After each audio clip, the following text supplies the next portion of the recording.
You ever notice how exhausting it is to live for everyone else's opinion? One minute they're clapping for you, eh? The next minute they're shaking their heads.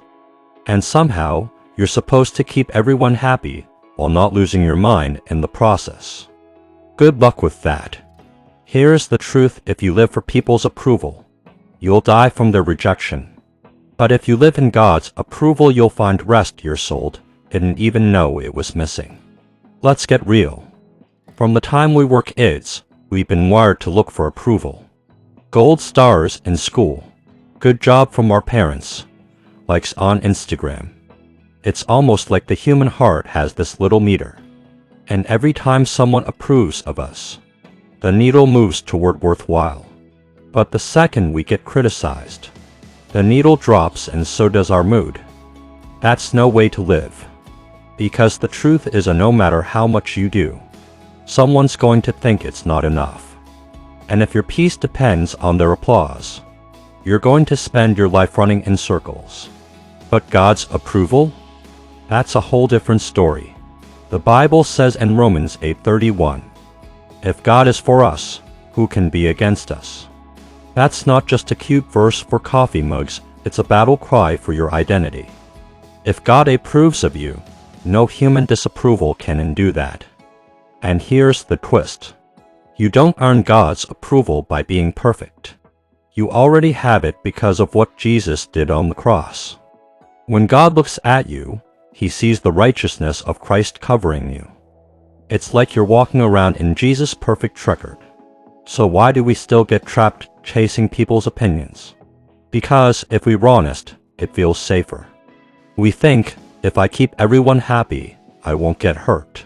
But people-pleasing isn't protection, it's a prison. It turns relationships into performance contracts instead of places of love. Imagine this: you're running a race that has no finish line. Every lap you take, someone moves the goalpost. That's life. When you're living for approval, you're exhausted, but you never win. Now imagine dropping out of that race completely. Instead, you sit with God, and He says, "I love you, not because you're flawless, not because you've impressed me, but because you're mine."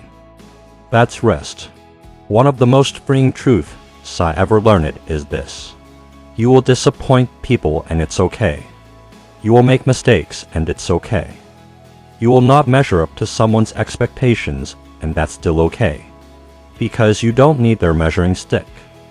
God's love is the measuring stick, and Jesus already hit the mark for you. And yes, letting go of people's approval can be scary. It feels like taking off armor you've worn for years. But what if the armor you've been wearing was actually chains?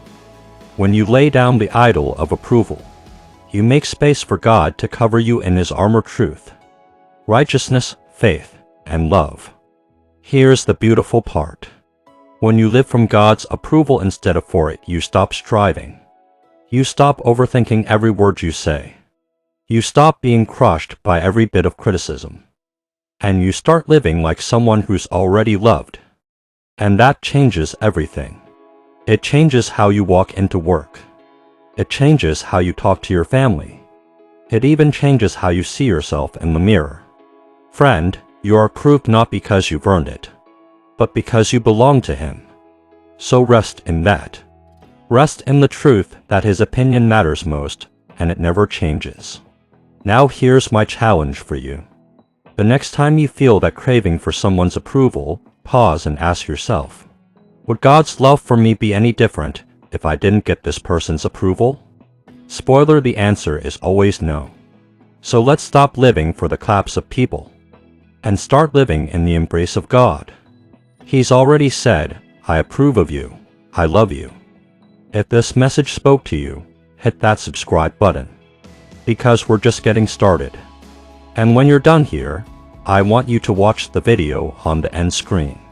It'll take you even deeper into the freedom of living from God's love, not people's applause.